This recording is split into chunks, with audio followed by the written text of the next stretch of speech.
Hey there folks, Aldershot here, and today we're going to do an early impression on ARK Survival Evolved. It's developed by a whole bunch of different studios apparently. It's developed by Studio Wildcard, Instant Games, Effecto Studios, and Virtual Basements, but it's published by Studio Wildcard. So I'm thinking maybe they're the main studio, I'm not quite sure. But either way, it is available for the regular price at around $30 USD, just so you guys know. And it's one of them survival, open world survival kind of games. Now normally I would do these sort of intros or whatever in the game's menu, but the loading takes friggin' forever. And because of the format that these impression videos are done in, I didn't want to make you guys wait like a good 2 minutes before we actually get into the gameplay. So we're going to start in the game itself, as you can clearly see. Now this game is in early access, and because of that, I do want to remind everybody that by the time you watch this, the game could have very well have been changed or updated and all that kind of stuff. So do keep that in mind. At the very least, check the Steam store page just to make sure you're nice and up to date on the latest version of ARK. Alright, now as I mentioned before, this is a open world survival game, as you can see, and with dinosaurs also, as you can clearly see, and I have to say I've been enjoying it quite a bit. It's kind of closer to say the Forest than to say like DayZ or something like that. I think that would be a appropriate comparison as far as other survival games are concerned. But if you're looking for, you know, a comparison, I would say something like The Forest, but a lot more. Alright, and I'll obviously talk a bit more about that. Let's see, we got some spoiled meat here. We'll drop that, we don't need that. But yeah, there's dinosaurs and all that kind of stuff. Now this is an open world survival game, and crafting is definitely a big thing. As you can see, I got a little base started going here, and I also have a pet dinosaur. I named him Kitty. I thought that was appropriate. So one cool thing about this game is that you can tame dinosaurs, and you can do a variety of different things for you. Right? Let's see here. We can make them passive to aggressive or whatnot. Let's see. We can order them to follow us, right? And of course, seeing how we have a saddle, we can also ride them as well. This is really cool, right? You can actually tame multiple dinosaurs, not just one. This is my first one that I've tamed. You can have them follow you while you ride on your favorite one, and basically have an army of dinosaurs helping you out, which is pretty damn cool. Now taming them is, we'll talk about how to tame them a little bit down the road, but I kind of want to talk a little bit more about some of the game's basic mechanics. I'm just kind of having fun just riding my dino around, to be completely honest.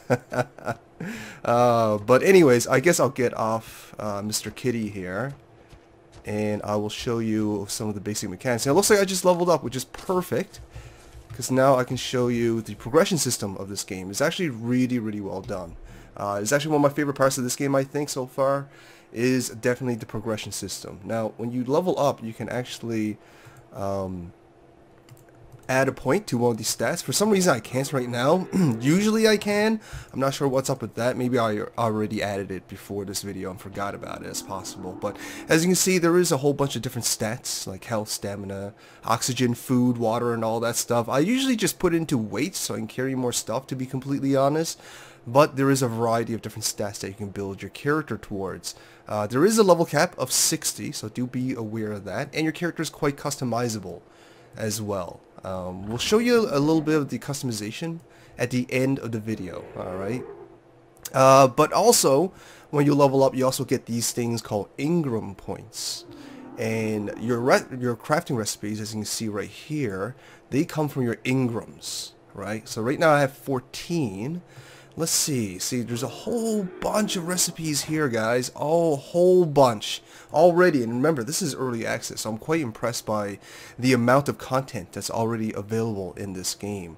I can't really see exactly what they are, but judging strictly from the silhouette, it looks like I can make like a rocket launcher, a minigun turret, an assault rifle, and all sorts of other crazy, almost futuristic stuff, which is kind of interesting.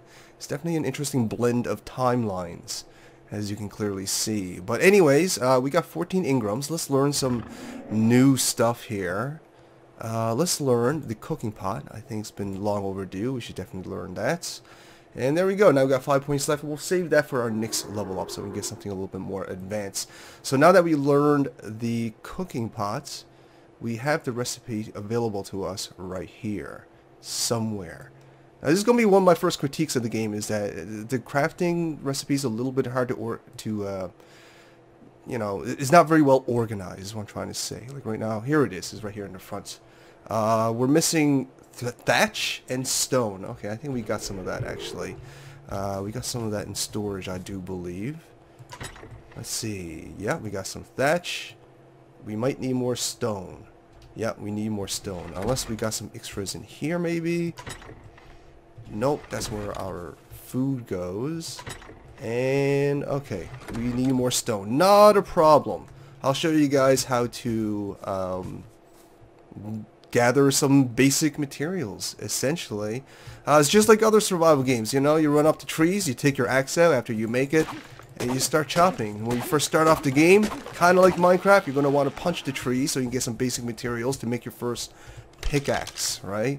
Now with pickaxes, it's kind of interesting. These trees, obviously you saw when I used my axe, I've been getting wood, but if I use my pickaxe, I'll start getting more thatch than wood, alright? So depending on the tool you use to harvest your materials, you'll gain different amounts of different materials, which I like. That definitely adds a degree of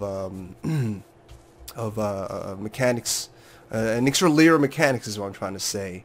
But anyways, we need more stone, so we'll break apart this rock here and get some flints, get some stone. Now these rocks kind of break a little bit funny. They kind of just blow up, literally. But you can chop up like pretty big rocks like this guy here, or the one that I just chopped up. So that's kind of interesting, right?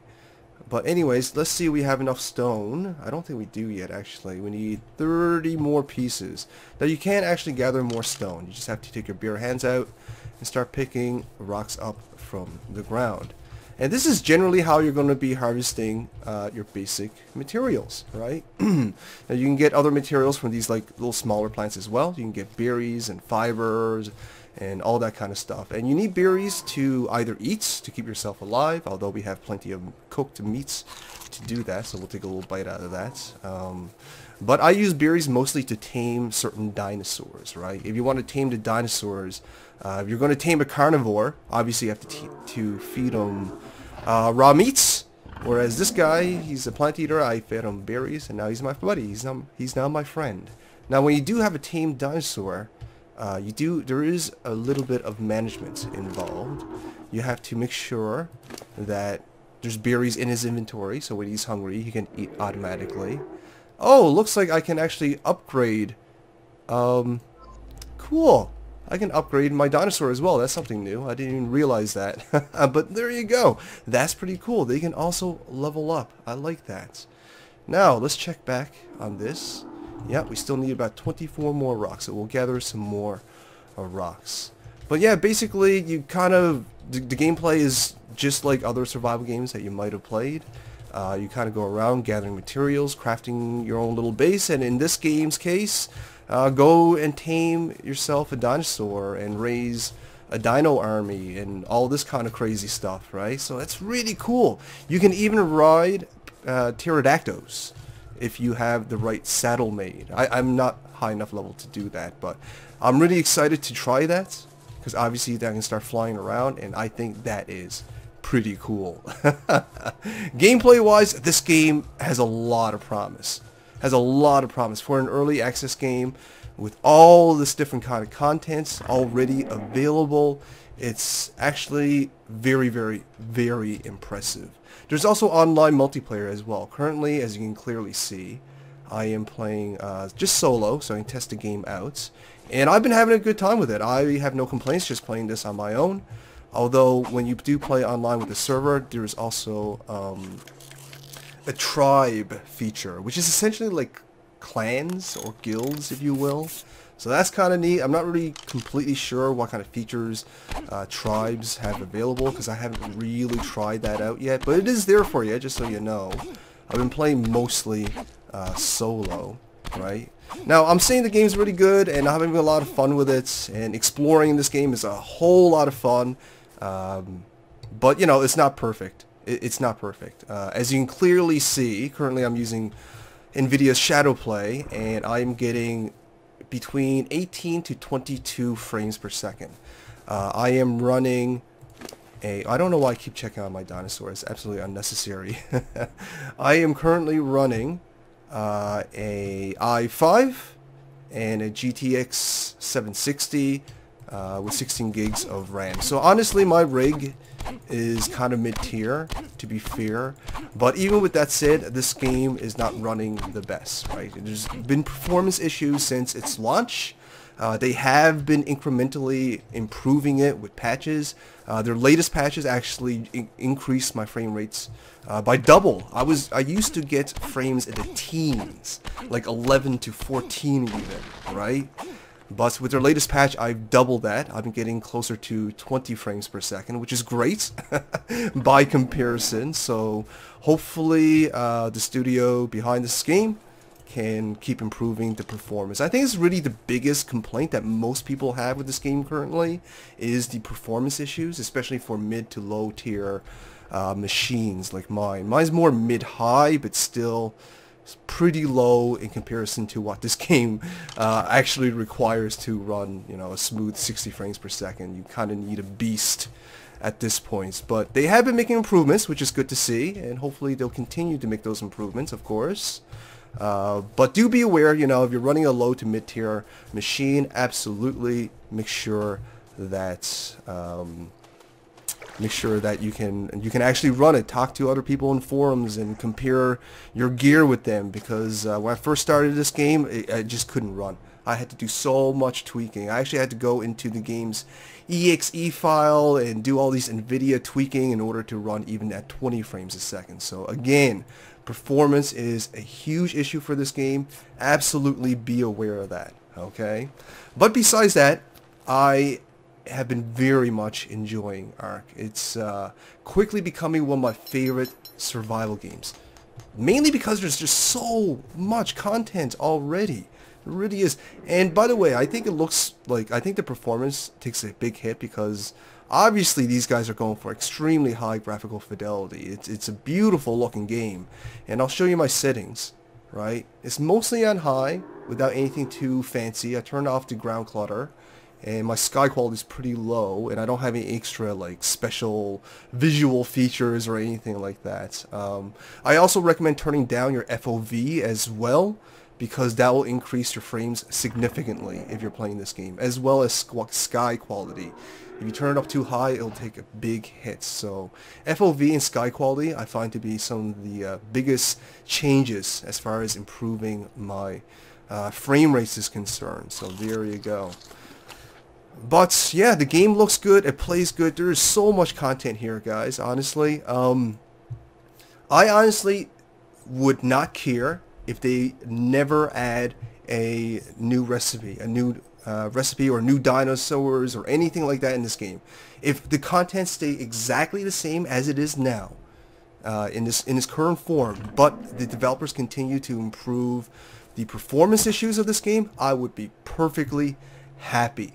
I'm actually extremely content and extremely, very, very much enjoying the current content that's already available in this game. It's just, there's just so much to do. Between hunting and gathering and training dinosaurs and raising an army and building a fort and exploring and finding caves to find loot and all this kind of stuff. And see these little towers things up there? You can go there to find like special loot and these little light things as well. So there's a lot to do here, guys. There's a lot to do here. It's pretty impressive as well, visually. But anyways, it's starting to get a little bit night, a little bit dark. I'm going to explore a little bit just to see if I can find other dinosaurs to show you guys. But I've been really, really enjoying ARK, I have to say. I think I already mentioned that already. But to be perfectly clear, besides the performance issues, I am impressed. I'm very, very impressed. The amount of content in this game, and the amount of options and different ways to play, is absolutely incredible.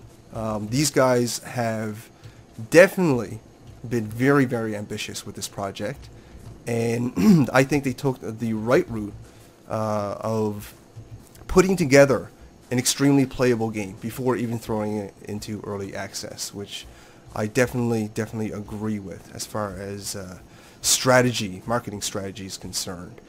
And yeah, it's definitely paid off because, my God, there's just so much to do here. There is so much to do here. I barely scratched the surface, right? Like I said, I'm only level 14. I've got about almost 20 hours in here in this game, and there is just so much left for me to unlock. Look at this, guys. So much for me to unlock. Look at all of this, right? So that's really that's basically it essentially for ARK. I'm getting huge frame losses here though, but you can find like special loot here hopefully. Let's see, can I open this? Supply crate. Oh, I guess I can't open it yet. Oh well, some supply crates require a certain level before you can actually open it, so be aware of that. And there's lots of different dinosaurs too, by the way, guys. I haven't even seen all of them. I've seen T-Rex, and the Brontosauruses are really impressive. I'm not sure if I'll be able to show you a Brontosaurus in this video currently. I did do a Let's Play of this game before recording an impression, and there's a Brontosaurus in that in its full glory, so I'll link the Let's Play of this game in the description so you guys can check that out if you like. But yeah, lots and lots of stuff to do. A huge variety of wildlife to tame, to hunt, to raise an army with, to ride. The options are honestly endless in this game from the looks of it. And again, you know, if the developers are listening, if you guys just did performance increases and didn't do anything else with the game as far as content is concerned, I would be perfectly 100% okay with it. The content here is absolutely superb right now. You know, it's not broken. It doesn't need to be fixed. It's just the performance issues right now. You know, I really hope they can optimize this game so even low-end machines can play it. I think anyone who's into survival games should definitely try out ARK. It's been a very, very enjoyable experience so far. And all that kind of good stuff. It's just fun. It's just a really fun survival game with a whole bunch of content and things to do. I'm really excited to play more of it. So, there we go, guys. That's basically ARK. I gushed a little bit, admittedly. I don't normally do that for games and impressions and stuff like that, but what can I say? I've been really enjoying it. It's just really good. It's just really good. There's a lot to do here, guys. Oh god, this is not good. Oh, it's a raptor. We're probably gonna die. Probably gonna die. Let's hope not, though. Oh god. Oh, we died. Okay. Well, I guess this is as good of a place to end our impression as any. So what we'll do now is we'll just respawn somewhere random. Oh no, I didn't mean to do that. Okay, whatever. We're gonna go to the main menu. Alright, good. That way I can show you guys I'll show you guys the options that's available. This is the options available. These are the graphics options. It's actually pretty robust, I have to say, which is good considering the amount of tweaking most people have to do in order for this game to run in any reasonable frame rates. And fully configurable keypads, which is fantastic, of course. The music sliders are a little bit weird. They kind of half work and they kind of half don't. Like sometimes when I get into combat, the music will kick in and it's really loud for some reason. I think it's just a bit of a bug. But there you go, this is your options. Fairly robust, especially considering it's in early access, which is definitely appreciated. Now, before I sign off on this video, there was actually a couple of little things I wanted to mention. One of it being is I think ARK could actually benefit greatly if it had a better tutorial system. Now, I didn't have too much of an issue because I actually play a fair amount of survival games, so I had a general idea what to do. But for anyone who haven't played as much survival games, this game kind of just throws you in, right? There's no guide, there's no like little help tips or anything like that. It just assumes that you know that you have to punch a tree to get the wood, to build the cabin, to tame the horse, right? You get what I'm saying. But you know, this game is still in early access, and it's kind of common for early access games to not really have a proper tutorial system right off the bat. But hopefully the game will fix that before it exits early access, because I think it will definitely benefit greatly, especially for newcomers to the genre. And another thing too is I did actually play a little bit of multiplayer, not a whole lot, a little bit of it, but something I did notice is that the shoreline where everybody spawns in, right? It was completely barren. There was no rocks, there was no trees, there wasn't even any stones on the ground. And I think that's because the resources in this game doesn't regenerate or regrow. I'm not completely sure on this point, but I'm thinking that's the case based on the multiplayer game that I've played. So if that is true, that is definitely something that I think needs to be rebalanced and reconsidered or something like that, because obviously barren landscapes is not fun after a while. If nothing grows back, then you're just gonna have like desert, right? And that's not good. But anyways, that's basically the two other kind of little critique points that I wanted to bring up before I ended this video. And I did realize that I mentioned I'll show you guys the character creation, and I never actually did, so I'll do that now. I'm going to cut the video because the load times are pretty horrible in this game currently. Hopefully they'll fix that as well. So we'll see you at the character creations. Alright folks, this is the character creations. As you can see, you can choose from male or female, and there's multiple templates for you to kind of start off with. Something about the character creation though, this is also the skin tone adjuster as well, by the way. Something about this character creation thing that I think should be noted is the fact that you can actually make some pretty ridiculous looking characters, as you can see. And oh god, the music. Sorry about that, guys. Sometimes the music just kind of kicks in really loud and I have no control over that. But anyways, as I was saying, yeah, you can make some pretty ridiculous looking characters. Actual human proportions need not apply here, as you can clearly see. I'm just really trying to show you guys what kind of crazy creature you can create in this character creation. I'm not really sure how I feel about it, to be completely honest. I mean, I like the idea of giving the player a sense of freedom in creating his or her character, but this definitely can break immersion, especially when you're playing in multiplayer and you see like a very oddly proportioned human being running at you, right? So I don't know how I feel about this, to be completely honest. Might not be my favorite points of the game, but I'm sure some people actually really like this, so there you go. So there you go, guys. That's the character creation of ARK. As you can see, you make some pretty interesting creatures with this. Now anyways, hopefully you guys enjoyed this. If you did, you know, show me some love, like, share, fave, and comment. If you haven't already, subscribe. I'll bring you a lot more videos just like this. Thanks for watching, guys. Aldershot out.